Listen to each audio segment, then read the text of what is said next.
इसमें दो बातें हैं। एक बात तो ये है कि ये फौज का एक अंदरूनी मामला है और मुझे मालूम नहीं कि सुप्रीम कोर्ट का कितना प्रेशर है कि उन पे कि वो सुप्रीम कोर्ट के कहने पर कोई इस किस्म की इंक्वायरी शुरू कर दें कि कोर्ट मार्शल कर दें।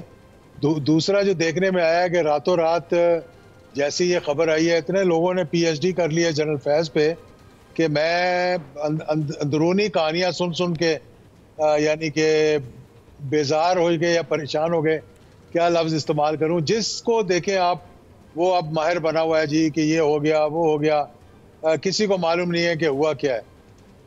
हमें ये चाहिए कि हमें इंतज़ार करना चाहिए और फ़ौज को अपनी इंक्वायरी जो है वो कंप्लीट जब कर लेगी तो उसके बाद मालूम हो जाएगा कि इसके पीछे क्या अवामिल थे और कौन कौन इसकी जद में आएगा। देखिए, फैज़ हमीद साहब एक बहुत अहम पोजीशन पे एक बड़े लंबे अरसे तक वो फायज रहे हैं। फायज हमीद साहब फायज रहे हैं एक बड़े अहम ओहदे पर बड़े लंबे अरसे के लिए, और उस अरसे में वो डीजीसी भी रहे हैं और डीजीआईएसआई भी रहे हैं। और ये कहा जाता है कि उनके बड़े ताल्लुकात थे, बल्कि वो किंग मेकर थे एक किस्म के उस 2018 के इलेक्शंस में और उस पूरे टेन्योर के दौरान। और देखा ये जा रहा है कि जो मामलात खराबी की तरफ गए वो भी उस वक्त गए जबकि उस वक्त के वज़ीर आज़म इमरान खान साहब ने ज़िद की कि मैंने इसी को रखना है डीजीआईएसआई, और वहाँ से फिर ये जो मामलात थे वो दूरियां पैदा होनी शुरू हुई जनरल बाजवा के और उनके दरमियान, और फिर आखिर चलते चलते जो है ना मामलात मज़ीद खराबी की तरफ चले गए। तो 2018 का इलेक्शन तो आपने भी लड़ा, आप पार्लियामान तक नहीं पहुंच पाए। क्या वाकई ये असर रसूख था, ये मामला थे जो कही जाती हैं कि फैज साहब असरअंदाज हो रहे थे, 18 गवर्नमेंट वो ला रहे थे? वो आरटीए सिस्टम था या इस दफ़ा फॉर्म 47 45 की बात की जा रही है। उससे पहले आईजीआई बनी तो पैसों की रेल पहल हुई। तो हर इलेक्शन में कहीं ना कहीं उसको मुतनाज़ा बनाया जाता है, क्योंकि जो लोग हारते हैं, जिस तरह मैं वो इलेक्शन हार गया था 2018 का, तो मैंने बड़ी कोशिश की थी उस वक्त कि हम भी कोई एजिटेशन करें। और 2013 के इलेक्शन में भी मामला तो मेरे ठीक हो गए थे, लेकिन जीतने के बावजूद मैं समझता था कि मामला सही तरीके से नहीं हुए। तो हर इलेक्शन में पाकिस्तान के अंदर कुछ ना कुछ तो मतलब कभी 35 पंचर लग जाते हैं, कभी कोई और मामला हो जाता है। तो हर हारने वाली पार्टी जो है वो कोई ना कोई शोशा जो है वो छोड़ देती है। लेकिन लाजमी बात है कि मुझे वो इलेक्शन हराया गया था, लेकिन उसकी और वजूहात थी। मैं वो फिर किसी और प्रोग्राम में इंशाल्लाह आपसे डिस्कस करेंगे। आप हमेशा अगले प्रोग्राम पे ले जाते हैं हमें। पिछले प्रोग्राम में कई चीज़ें हमारे से छुपा जाते हैं। तो ये जो बात कही जा रही है कि जी 9 मई के मास्टर माइंड में ये शामिल, और इस तरह के इल्ज़ाम है, जैसा आपने कहा बहुत से लोग अब पीएचडी कर चुके हैं इनके ऊपर। तो आपकी भी बड़ी रफाकत तो रही खान साहब के साथ, और उनको उस वक्त भड़काया जा रहा था इदारे के ख़िलाफ़। वहाँ पर जो लोग ज़मान पाक में थे वो बार बार उनको एक ही तरफ इशारा कर रहे थे कि यही है हमारा टारगेट असल। तो एक्चुअल चल क्या रहा था? आपने भी तो बहुत सी चीज़ें फील की होंगी उस वक्त।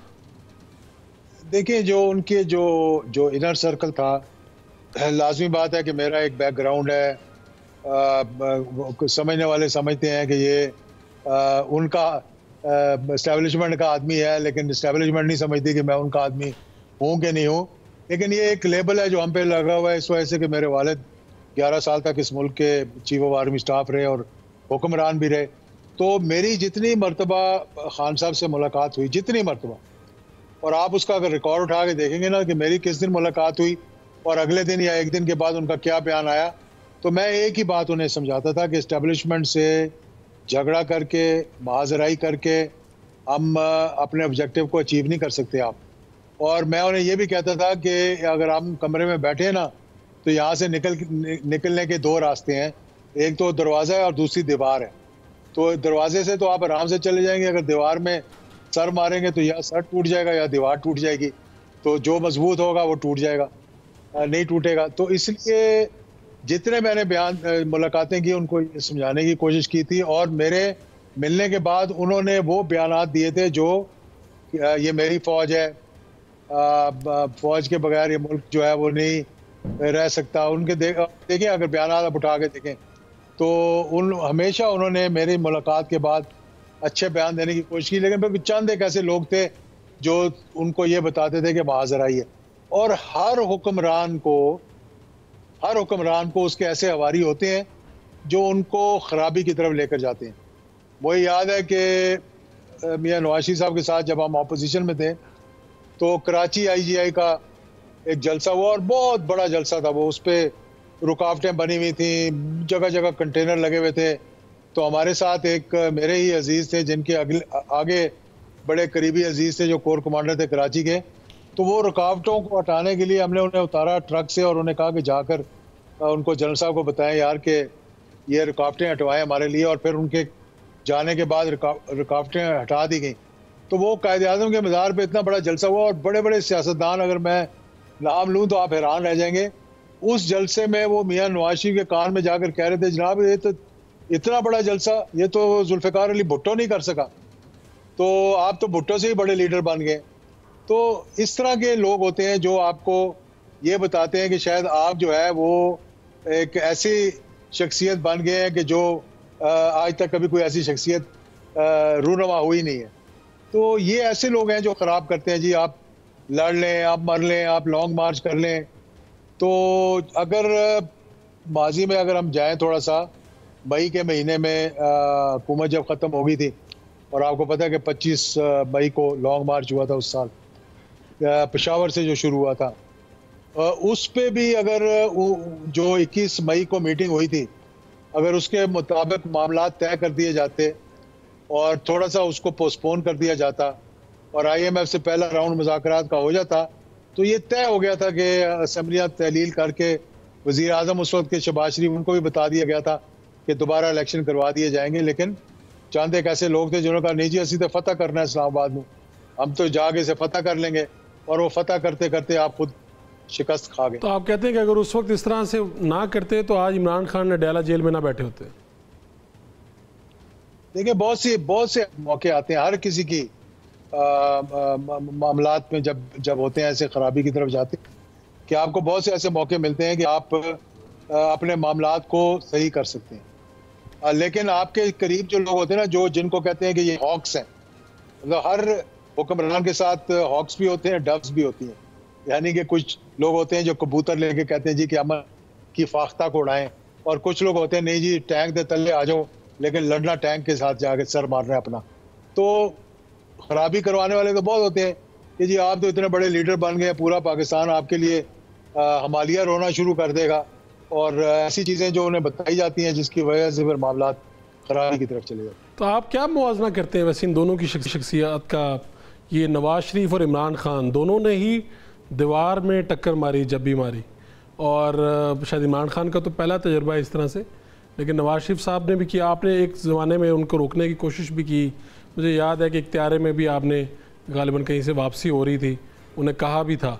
तो आपको क्या लगता है कि अब, मुझे तो ये लगता है जैसे नवाज शरीफ साहब की जो सोच थी वो बदल गई है और इमरान खान उन्हीं की सोचना शुरू हो गए हैं? देखिए अब सोचें नहीं बदलती, हालात बदल जाते हैं। जो सोच होती है सोच वही रहती है, उस सोच को अमली जामा पहनाने के लिए वो इंसान मौका ढूंढता रहता है, लेकिन हालात के साथ वो अपने आप को मतलब उस हालात के दायरा इख्तियार में लाकर वो आगे चलने की कोशिश करता है कि मैं रास्ता अपना बना लूँगा। मैं समझता हूँ कि दोनों मरतबा 1999 की थी मियां नवाज साहब ने, और उतना ही गुस्सा था उनको जितना आज इमरान खान को है, कि उन्हें भी समझाने की कोशिश की। मैंने जैसे कहा कि सितंबर में 55 मिनट की हमारी एक मुलाकात हुई जिसमें मैंने ये कहा था कि फ़ौज से लड़कर आप कुछ अचीव नहीं कर सकेंगे, लेकिन नहीं, वो बज़िद थे और उन्होंने वो देखा, वो करने की कोशिश की, और उसका नतीजा 12 अक्टूबर को देख लिया। फिर 12 अक्टूबर के बाद 2 साल बड़े मुश्किल गुजारे उन्होंने भी, मेरे ख्याल में। जिस तरह खान साहब तो अभी जेल में है, लेकिन उनको तो अटक और लांडी जेल के दरमियान कई मरतबा छोटे जहाज़ों में हथकड़ियाँ पहन कर बैठना पड़ा। तो वो चाहते तो वो मामलात अपने शुरू में भी ठीक कर सकते थे। उस वक़्त नवाज शरीफ साहब, मैंने भी कोशिश की थी कि असम्बलियाँ तहलील ना हो, असम्बलियाँ बहाल हो जाएँ।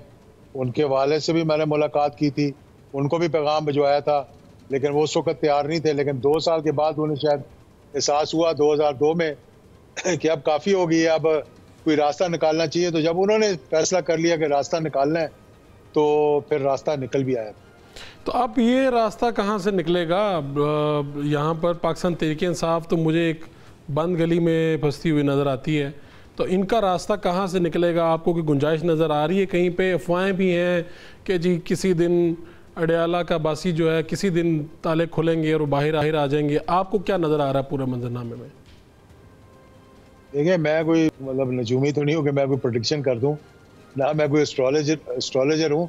मैं ये सिर्फ ये कहता हूँ कि जिस दिन वो खुद सोचेंगे कि हाँ, मैंने महाजराई के बजाय एक अच्छा रास्ता, बीच का रास्ता निकालना है, तो रास्ते निकल आते हैं। लेकिन ना उनकी पूरी टीम जो है, उनके पूरे जो साथी हैं, जो बाहर हैं, जो अंदर नहीं है, उनके सबके साथ राब्ते हैं, सबके साथ उठते हैं, बैठते हैं, बातचीत करते हैं। अब जेल जाते हैं मिलने के लिए, तो बाहर आके और बात करते हैं। जब यहाँ पर मुलाकातें होती हैं तो और बातें करते हैं। तो मकसद ये है कि जो मेरा कहने का मकसद ये है कि वो खुद उनको ये सोचना पड़ेगा, चाहे उसमें कई चीज़ों का इतराफ़ भी करना पड़े।